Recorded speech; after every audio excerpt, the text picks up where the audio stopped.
ಹಾಸನದಲ್ಲಿ ಗಣೇಶ ವಿಸರ್ಜನೆಯ ವೇಳೆ ಘನಘೋರ ದುರಂತ ಸಂಭವಿಸಿರುವಂಥದ್ದು.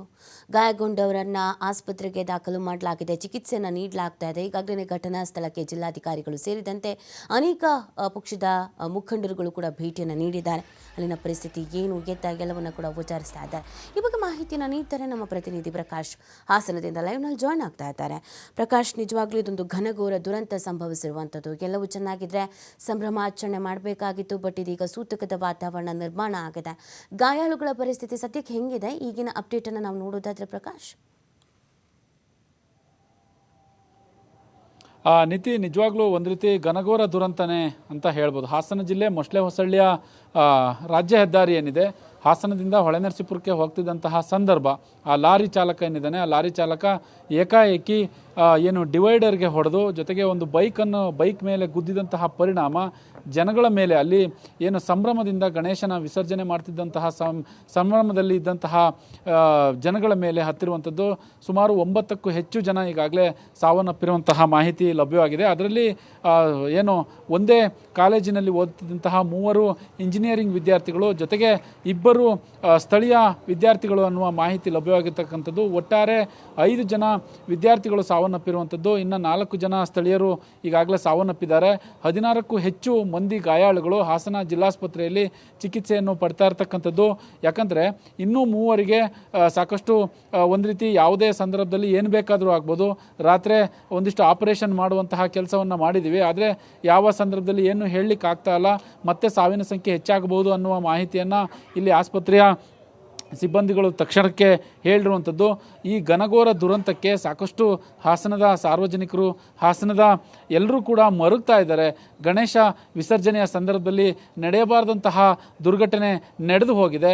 ಹಾಗಾಗಿ ನಿನ್ನೆ ರಾತ್ರಿಯಿಂದಲೂ ಎಲ್ಲ ಪಕ್ಷದ ನಾಯಕರುಗಳು, ಹಾಸನ ಸಂಸದ ಶ್ರೇಯಸ್ ಪಟೇಲ್ ಆಗಿರ್ಬೋದು, ಮಾಜಿ ಸಚಿವ HD ರೇವಣ್ಣ ಆಗಿರ್ಬೋದು, MLC ಸೂರಜ್ ರೇವಣ್ಣ ಆಗಿರ್ಬೋದು, ಹಾಸನ ಶಾಸಕ ಸ್ವರೂಪ್ ಪ್ರಕಾಶ್ ಆಗಿರ್ಬೋದು, ಜೊತೆಗೆ ಬಹಳ ಮುಖ್ಯವಾಗಿ JDSನ ಯುವ ಘಟಕದ ರಾಜ್ಯಾಧ್ಯಕ್ಷ ನಿಖಿಲ್ ಕುಮಾರಸ್ವಾಮಿ ಕೂಡ ರಾತ್ರಿ ಜಿಲ್ಲಾಸ್ಪತ್ರೆಗೆ ಆಗಮಿಸ್ತಾರೆ. ಗಾಯಾಳುಗಳನ್ನ ವಿಚಾರಿಸ್ತಾರೆ. ಗಾಯಾಳುಗಳನ್ನ ವಿಚಾರಣೆ ಮಾಡಿದ ನಂತರ ಏನು ಮೃತದೇಹಗಳನ್ನು ಕೂಡ ಅಂತಿಮ ದರ್ಶನವನ್ನು ಮಾಡುವಂತಹ ಕೆಲಸಕ್ಕೆ ಮುಂದಾಗ್ತಾರೆ. ನಂತರದಲ್ಲಿ ಸಾಕಷ್ಟು ಹೇಳಿಕೆಗಳನ್ನು ಕೂಡ ಕೊಡ್ತಾ ಇರುವಂಥದ್ದು. ನಾವು ಒಂದು ಫೋಟೋ ಕೂಡ ಕಳಿಸಿದ್ದೀವಿ. ಭುವನೇಶ್ ಎಂಬುವ ವ್ಯಕ್ತಿ, ಆತ ಲಾರಿ ಚಾಲಕ, ಆತನ ಮೇಲೆ ಸಾಕಷ್ಟು ಆರೋಪಗಳು ಸದ್ಯಕ್ಕೆ ಕೇಳಿ ಬರ್ತಾ ಇರುವಂಥದ್ದು. ಮಾಜಿ ಸಚಿವ HD ರೇವಣ್ಣ ಒಂದು ಆರೋಪವನ್ನು ಮಾಡ್ತಾ ಇರುವಂಥದ್ದು ಏನಂತಂದರೆ, ಆತ ಏನಾದರೂ ಕುಡಿದಿದ್ನ ಮೊದಲು ಆತನನ್ನು ಚೆಕ್ ಮಾಡಿ ಆತನನ್ನು ವಶಕ್ಕೆ ತೆಗೆದುಕೊಳ್ಳಿ ಅನ್ನುವ ನೇರವಾದಂತಹ ಆರೋಪವನ್ನು ಮಾಡ್ತಾ ಇರುವಂಥದ್ದು. ಆದರೆ ಇಲ್ಲಿ ಜಿಲ್ಲಾಡಳಿತ ಮತ್ತು ಪೊಲೀಸ್ ಇಲಾಖೆಯ ಒಂದು ಮಾಹಿತಿಯ ಪ್ರಕಾರ ಭುವನೇಶ್ಗೂ ಕೂಡ ಸ್ವಲ್ಪ ಗಾಯಗಳಾಗಿದೆ, ಆತನು ಕೂಡ ಚಿಕಿತ್ಸೆ ಪಡಿತಾ ಇದ್ದಾನೆ ಅನ್ನುವ ಮಾಹಿತಿ ಲಭ್ಯವಾಗಿರ್ತಕ್ಕಂಥದ್ದು. ಹಾಸನ ಜಿಲ್ಲಾಸ್ಪತ್ರೆಯಲ್ಲಿ ಆತ ಕಾಣ ಸಿಗ್ತಾ ಇಲ್ಲ, ಒಂದು ಕಡೆ ಯಾರಿಗೂ ಕೂಡ ಮಾಹಿತಿಗೆ ಸಿಗ್ತಾ ಇಲ್ಲ. ಜೊತೆಗೆ ಖಾಸಗಿ ಆಸ್ಪತ್ರೆಯಲ್ಲೂ ಕೂಡ ಗಾಯಾಳುಗಳ ಸಂಖ್ಯೆ ಚಿಕಿತ್ಸೆ ಪಡೆಯಲಿಕ್ಕೆ ಈಗಾಗಲೇ ಅಡ್ಮಿಟ್ ಆಗಿದ್ದಾರೆ. ಇವತ್ತು ಇನ್ನೇನು ಕೆಲವೇ ಕ್ಷಣಗಳಲ್ಲಿ BJP ನಾಯಕ CT ರವಿ ಕೂಡ ಇಲ್ಲಿಗೆ ಆಗಮಿಸ್ತಾರೆ, ಗಾಯಾಳನ್ನ ವಿಚಾರಿಸ್ತಾರೆ ಅನ್ನುವ ಮಾಹಿತಿ ಲಭ್ಯವಾಗಿರ್ತಕ್ಕಂಥದ್ದು. ಸ್ಥಳದಲ್ಲಿ ಹಾಸನದ ಮೊಸಳೆ ಹೊಸಳ್ಳಿಯ ಬಳಿ ಇವತ್ತು ಒಂದಿಷ್ಟು ಪ್ರತಿಭಟನೆ ಆಗುವಂತಹ ಸಾಧ್ಯತೆಗಳಿದೆ. ನಿನ್ನೆ ಒಂದು ಆರೋಪವನ್ನು ಮಾಡ್ತಾ ಇದ್ರು, ಅಂದರೆ ಇಲ್ಲಿ ಹೆಚ್ಚು ಪೊಲೀಸರನ್ನು ಏನಾದರೂ ಹಾಕಿದರೆ ಒಂದಿಷ್ಟು ಅವಘಡಗಳು ತಪ್ಪುತ್ತಾ ಇದ್ವೇನೋ, ನಡೀತಾ ಇರಲಿಲ್ವೇನೋ, ಈ ರೀತಿಯಾದಂತಹ ಒಂದು ಆಕ್ರೋಶಭರಿತವಾದಂತಹ ನೋವಿನ ಮಾತುಗಳನ್ನ ಹೇಳ್ತಾ ಇದ್ರು. ಜೊತೆಗೆ ಮೃತಪಟ್ಟವರ ಆಕ್ರಂದನ ಹೇಳುತ್ತಿರೋದು, ಅವರು ಕೇವಲ ಒಬ್ಬೊಬ್ಬರು ಮಕ್ಕಳನ್ನು ಕಳೆದುಕೊಂಡಿದ್ದಾರೆ, ಇಂಜಿನಿಯರಿಂಗ್ ವ್ಯಾಸಂಗ ಮಾಡ್ತಿದ್ದಂತಹ ಮಕ್ಕಳು 3 ಸತ್ತೋಗಿದ್ದಾರೆ, ಜೊತೆಗೆ ಸ್ಥಳೀಯ ವಿದ್ಯಾರ್ಥಿಗಳೊಂದು 2 ಸತ್ತೋಗಿದ್ದಾರೆ. ಒಟ್ಟು 9 ಜನ ಈಗಾಗಲೇ ಮೃತಪಟ್ಟಿರುವಂಥದ್ದು. ಮೃತರ ಸಂಖ್ಯೆ ಹೆಚ್ಚಾಗುವಂತಹ ಸಾಧ್ಯತೆ ಇದೆ. ಸಾಕಷ್ಟು ಪೊಲೀಸ್ ಇಲಾಖೆ ತಡರಾತ್ರಿ ಸಂಪೂರ್ಣವಾಗಿ ಬೀಡುಬಿಟ್ಟಿರುವಂಥದ್ದು. ದಕ್ಷಿಣ ವಲಯ IGP ಬೋರಲಿಂಗಯ್ಯ ಕೂಡ ಸ್ಥಳದಲ್ಲಿ ಹಾಜರಿದ್ದಾರೆ. ಹಾಸನ ಜಿಲ್ಲಾಧಿಕಾರಿ ಲತಾ ಕುಮಾರಿ ಗಾಯಾಳುಗಳನ್ನ ವೀಕ್ಷಣೆ ಮಾಡಿರುವಂಥದ್ದು.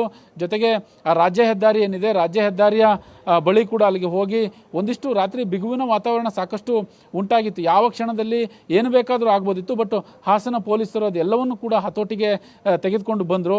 ಇವತ್ತು ಸಾಕಷ್ಟು ಆಕ್ರೋಶ ಭರಿತವಾಗಿದೆ ಆ ಸ್ಥಳ. ಆ ಮೊಸಳೆ ಹೊಸಳೆಯಲ್ಲಿ ಒಂದಿಷ್ಟು ಜನ ಸೇರ್ತಾರೆ, ಪ್ರತಿಭಟನೆಯನ್ನು ಮಾಡ್ತಾರೆ ಅನ್ನುವ ಮಾಹಿತಿ ಸದ್ಯಕ್ಕೆ ಇರುವಂಥದ್ದು. ಅದನ್ನು ಮುಂದಕ್ಕೆ ಕಾಯ್ದು ನೋಡಬೇಕಾಗುತ್ತೆ. ಬಟ್ ಈಗ ಹಾಸನ ಜಿಲ್ಲಾಸ್ಪತ್ರೆಯಲ್ಲಿ 16ಕ್ಕೂ ಹೆಚ್ಚು ಗಾಯಾಳುಗಳು ಹಾಸನ ಜಿಲ್ಲಾಸ್ಪತ್ರೆಯಲ್ಲಿ ಚಿಕಿತ್ಸೆ ಪಡಿತಾ ಇದ್ದಾರೆ.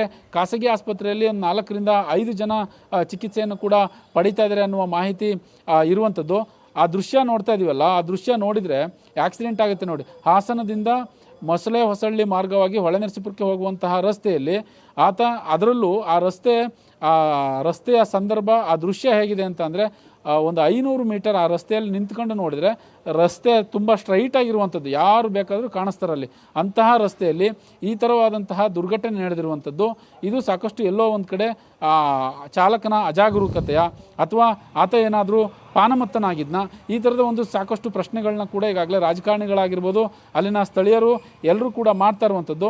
ಅವನ ವಶಕ್ಕೆ ತೆಗೆದುಕೊಂಡು ವಿಚಾರಣೆಯ ನಂತರ ಸತ್ಯಾಸತ್ಯತೆ ಏನು ಅಂತ ಗೊತ್ತಾಗುತ್ತೆ. ಇದು ಗೊರೂರು ಪೊಲೀಸ್ ಠಾಣಾ ವ್ಯಾಪ್ತಿಗೂ ಬರುತ್ತೆ, ಜೊತೆಗೆ ಹಾಸನ ಗ್ರಾಮಾಂತರ ಪೊಲೀಸ್ ಠಾಣಾ ವ್ಯಾಪ್ತಿಗೂ ಕೂಡ ಇದು ಬರುವಂಥದ್ದು. ಈಗ ಒಂದಿಷ್ಟು ಪ್ರಕರಣಗಳು ದಾಖಲಾಗಿವೆ, ಸಾಕಷ್ಟು ಆಕ್ರೋಶ ಕೂಡ ಹೆಚ್ಚಾಗಿರ್ತಕ್ಕಂಥದ್ದು. ಹದಿಹರೆಯದ ಯುವಕರು ಇನ್ನೂ ಓದು ಮುಗಿಯುವಂತಹ, ಇನ್ನು ಕೇವಲ ನಾನು ಆಗಲೇ ಹೇಳ್ತಾ ಇದ್ದೆ, 3 ಜನ ವಿದ್ಯಾರ್ಥಿಗಳದ್ದು, ಇಂಜಿನಿಯರಿಂಗ್ ವಿದ್ಯಾರ್ಥಿಗಳದ್ದು 3 ತಿಂಗಳು ಮುಗಿದಿದ್ರೆ ಅವರ ವ್ಯಾಸಂಗ ಸಂಪೂರ್ಣವಾಗಿ ಮುಕ್ತಾಯವಾಗಿತ್ತು. ಅವರು ಕೂಡ ಈ ಕಡೆ ಪ್ರಾಣವನ್ನು ಕಳ್ಕೊಂಡಿದ್ದಾರೆ.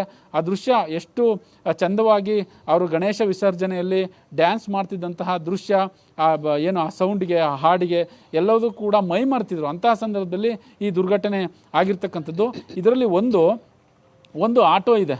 ಆಟೋ ರಾತ್ರಿ ಕೂಡ ನಾವು TV5ನಲ್ಲಿ ಅದು ವಾಕ್ ಥ್ರೂ ಮಾಡಬೇಕಾದ್ರೆ ಆ ದೃಶ್ಯವನ್ನು ತೋರಿಸ್ತೋ. ಆ ಆಟೋ ಇಲ್ಲ ಅಂತ ಅಂದಿದ್ರೆ ಮೊದಲು ಬೈಕಿಗೆ ಗುದ್ದುತ್ತೆ, ನಂತರದಲ್ಲಿ ಡಿವೈಡರ್ಗೆ ಗುದ್ದುತ್ತೆ. ಅಲ್ಲಿದ್ದಂತಹ ಆಟೋಗೂ ಕೂಡ ಆಟೋ ಇಲ್ಲ ಅಂತ ಅಂದಿದ್ರೆ ಮತ್ತೊಂದಿಷ್ಟು ಸಾವಿನ ಸಂಖ್ಯೆ ಹೆಚ್ಚಾಗುತ್ತೆ ಹೆಚ್ಚಾಗುತ್ತೆ. ಇನ್ನೆಷ್ಟು ಜನ ಸಾವನ್ನಪ್ತಾ ಇದ್ರು ಅನ್ನುವ ಮಾಹಿತಿಯನ್ನು ಸ್ಥಳೀಯರು TV5ಗೆ ಬಿಚ್ಚಿಟ್ಟಿದ್ರು. ಹಾಗಾಗಿ ಎಲ್ಲೋ ಒಂದು ಕಡೆ ಲಾರಿ ಚಾಲಕನ ಅಜಾಗರೂಕತೆ ಇದರಲ್ಲಿ ನೇರವಾಗಿ ಎದ್ದು ಕಾಣಿಸ್ತಾ ಇರುವಂಥದ್ದು. ಜೊತೆಗೆ ಪೊಲೀಸ್ ಸಿಬ್ಬಂದಿಗಳನ್ನ ಒಂದಿಷ್ಟು ಹೆಚ್ಚು ಜನರನ್ನು ಹಾಕ್ಬೋದಿತ್ತು. ಸುಮಾರು 500ರಿಂದ 1000ಕ್ಕೂ ಹೆಚ್ಚು ಜನರು ಈ ಗಣೇಶ ವಿಸರ್ಜನೆಯಲ್ಲಿ ಪಾಲ್ಗೊಂಡಿದ್ರು ಅನ್ನುವ ಮಾಹಿತಿ ಇರುವಂಥದ್ದು. ಸಾಕಷ್ಟು ಆ ದೃಶ್ಯಾವಳಿಗಳಲ್ಲಿ ನೋಡ್ತಾ ಇದ್ದು, ಸಾಕಷ್ಟು ಡ್ಯಾನ್ಸ್ ಮಾಡಿಕೊಂಡು ಅದ್ಧೂರಿಯಾಗಿ ಗಣೇಶ ವಿಸರ್ಜನೆಯ ಕಾರ್ಯಕ್ರಮದಲ್ಲಿ ಪಾಲ್ಗೊಂಡಿದ್ರು. ಆದರೆ ಈ ರೀತಿಯಾದಂತಹ ದುರಂತ ಆಗುತ್ತೆ ಅಂತ ಮನಸ್ಸಿನಲ್ಲೂ ಕೂಡ ಯಾರೂ ಅಂದುಕೊಂಡಿರಲಿಲ್ಲ. ಆದರೆ ನಡೆಯಬಾರ್ದಂತಹ ದುರ್ಘಟನೆ ಈಗಾಗಲೇ ಹಾಸನ ಜಿಲ್ಲೆಯ ಮೊಸಳೆ ಹೊಸಳ್ಳಿ ಗ್ರಾಮದಲ್ಲಿ ಆಗಿರುವಂಥದ್ದು. ಇವತ್ತು ಗಾಯಾಳುಗಳನ್ನ ವಿಚಾರಿಸುವುದಕ್ಕೆ ಒಂದಿಷ್ಟು BJPಯ ನಾಯಕರು, ಒಂದಿಷ್ಟು JDSನ ನಾಯಕರು, ಮತ್ತೊಂದಿಷ್ಟು ಕಾಂಗ್ರೆಸ್ನ ನಾಯಕರು, ಜೊತೆಗೆ ಜಿಲ್ಲಾ ಉಸ್ತುವಾರಿ ಸಚಿವರು ಸ್ಥಳಕ್ಕೆ ಬರ್ತಾರೆ ಅನ್ನುವ ಮಾಹಿತಿ ಸದ್ಯಕ್ಕೆ ಇರುವಂಥದ್ದು. ಬಟ್ 9 ಗಂಟೆಯ ನಂತರ ಮತ್ತೊಂದಿಷ್ಟು ಡೆವಲಪ್ಮೆಂಟ್ ಆಗುವಂತಹ ಸಾಧ್ಯತೆಗಳು ಇರುವಂಥದ್ದು. ನೀತಿ ಪ್ರಕಾಶ್, ಈಗಾಗಲೇ 9 ಜನ ಸಾವನ್ನಪ್ಪಿದ್ದಾರೆ ಅನ್ನೋದನ್ನು ಜಿಲ್ಲಾಡಳಿತ ಕನ್ಫರ್ಮ್ ಮಾಡಿದೆ ಅನ್ನೋದನ್ನು ಹೇಳ್ತಾ ಇದ್ರಿ. ಮೃತದೇಹಗಳ ಹಸ್ತಾಂತರವನ್ನು ಮಾಡಬೇಕಾಗತ್ತೆ, ಸೊ ಅದಕ್ಕೊಂದಷ್ಟು ಪ್ರಕ್ರಿಯೆಗಳು ಕೂಡ ಇರುತ್ತೆ. ಈಗಾಗಲೇ ತಮ್ಮವರನ್ನು ಕಳ್ಕೊಂಡಿರುವಂಥ ದುಃಖದಲ್ಲಿ ಕುಟುಂಬಸ್ಥರು, ಹೆತ್ತವರು ಇದ್ದಾರೆ, ಎಲ್ಲ ಯೂತ್ಸು 17 ವರ್ಷ, 15 ವರ್ಷ, 16 ವರ್ಷದವರೇ. ಸೊ ಹಾಗಾಗಿ ಈ ಮೃತದೇಹ ಹಸ್ತಾಂತರದ ವಿಚಾರಕ್ಕೆ ಸಂಬಂಧಪಟ್ಟಂತೆ ಏನು ಪ್ಲ್ಯಾನ್ ಮಾಡ್ಕೊಂಡಿದೆ ಜಿಲ್ಲಾಡಳಿತ? ಇಷ್ಟೊತ್ತಿಗೆ ಹಸ್ತಾಂತರ ಮಾಡ್ತಾರೆ, ಕುಟುಂಬಸ್ಥರಿಗೆ ಧೈರ್ಯ ಕೂಡ ಹೇಳಬೇಕಾಗತ್ತೆ. ಸೊ ಪೊಲಿಟಿಕಲ್ ಲೀಡರ್ಸ್ಗಳ ಎಂಟ್ರಿ ಕೂಡ ಆಗ್ತಾ ಇದೆ. ಹಾಗಾಗಿ 9 ರಾತ್ರಿ ಘಟನಾ ಸ್ಥಳದಿಂದ 9:45 10 ಗಂಟೆ ಒಳಗಡೆ ಒಂದಿಷ್ಟು ಮೃತದೇಹಗಳು ಹಾಸನ ಜಿಲ್ಲಾಸ್ಪತ್ರೆಗೆ ಬರುತ್ತೆ. ಅಲ್ಲಿ ಪೊಲೀಸರು ಕಾನೂನಿನ ಪ್ರಕಾರ ಯಾವೆಲ್ಲ ಅಂದರೆ ಅದಕ್ಕೆ ಸಂಬಂಧಪಟ್ಟಂತಹ ಏನೇನು ಮಾಡಬೇಕು ಅಂದರೆ ದಾಖಲೆಗಳನ್ನ ಪರಿಶೀಲಿಸಬೇಕು, ಜೊತೆಗೆ ಅವರ ಕಡೆಯ ಸಂಬಂಧಿಕರಿಗೆ ವಿಚಾರವನ್ನು ಮುಟ್ಟಿಸಬೇಕು, ಎಲ್ಲವನ್ನು ಕೂಡ ಪ್ರಕ್ರಿಯೆ ಹಂತದಲ್ಲಿ ಮುಗಿಸಿರುವಂಥದ್ದು. ಜೊತೆಗೆ ರಾತ್ರಿ ಸಂಪೂರ್ಣವಾಗಿ ಮರಣೋತ್ತರ ಪರೀಕ್ಷೆ ಮುಗಿದು ಏನು ಮೃತದೇಹಗಳನ್ನ ಅವರವರ ಪೋಷಕರಿಗೆ, ಅವರವರ ಸಂಬಂಧಿಕರಿಗೆ ಈಗಾಗಲೇ ಹಸ್ತಾಂತರ ಮಾಡಿದ್ದಾರೆ ಅನ್ನುವ ಮಾಹಿತಿ ಲಭ್ಯವಾಗಿದೆ. ರಾತ್ರಿನೇ ಕೆಲವೊಂದಿಷ್ಟು ಆಕ್ರೋಶ ಹೆಚ್ಚು ಕಟ್ಟೆ ಹೊಡೆದಿತ್ತು, ಅವರ ಪೋಷಕರ ಆಕ್ರೋಶಗಳು ಹೆಚ್ಚು ಕಟ್ಟೆ ಹೊಡೆದಿತ್ತು. ಪೊಲೀಸರ ಜೊತೆಗೆ ಒಂದಿಷ್ಟು ಮಾತಿನ ಚಕಮಕಿ ಕೂಡ ನಡೀತು. ಈಗ ಸದ್ಯಕ್ಕೆ ಮೃತದೇಹಗಳನ್ನು ಸ್ವಗ್ರಾಮಗಳಿಗೆ, ಯಾರ್ಯಾರು ಅಂದರೆ ಸಾವನ್ನಪ್ಪಿದಂತಹ ಸ್ವಗ್ರಾಮಗಳಿಗೆ ಈಗಾಗಲೇ ತೆಗೆದುಕೊಂಡು ಹೋಗಿರುವಂಥದ್ದು ಅನ್ನುವ ಮಾಹಿತಿ ಈಗ ಸದ್ಯಕ್ಕೆ ಬಂದಿದೆ. ಒಟ್ಟಾರೆ ಈ 9 ಜನ ಮೃತಪಟ್ಟಿದ್ದಾರೆ.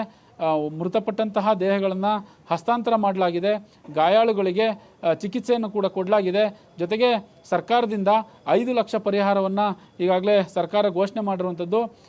ಚಿಕಿತ್ಸಾ ವೆಚ್ಚವನ್ನು ಸರ್ಕಾರ, ಅಂದರೆ ಗಾಯಾಳುಗಳ ಚಿಕಿತ್ಸಾ ವೆಚ್ಚವನ್ನು ಸರ್ಕಾರ ನಾವು ನೋಡ್ಕೊಳ್ತೀವಿ, ನಾವು ಅದೆಷ್ಟೇ ಆದರೂ ಕೂಡ ನಾವು ಅದಕ್ಕೆ ನೀಡ್ತೀವಿ ಅನ್ನುವ ಮಾಹಿತಿಯನ್ನು ಕೊಟ್ಟಿರುವಂಥದ್ದು. ಇದಕ್ಕೂ ಕೂಡ ಆಕ್ರೋಶ ಹೆಚ್ಚಾಗ್ತಾ ಇರುವಂಥದ್ದು. ಹಾಗಾದರೆ ಒಬ್ಬ ವಿದ್ಯಾರ್ಥಿಗಳು ಸಾವನ್ನಪ್ಪಿದರೆ ಕೇವಲ 5 ಲಕ್ಷವ? ನಮಗೆ ದುಡ್ಡು ಬೇಡ, ನಮ್ಮ ಮಕ್ಕಳನ್ನು ನಮಗೆ ತಂದು ಕೊಡಿ ಅನ್ನುವ ಆಕ್ರೋಶದ ಮಾತುಗಳು ಆ ಸಂದರ್ಭದಲ್ಲಿ, ಆ ನೋವಿನ ಮಾತುಗಳನ್ನ ಕೂಡ ಹೇಳ್ತಾ ಇದ್ರು.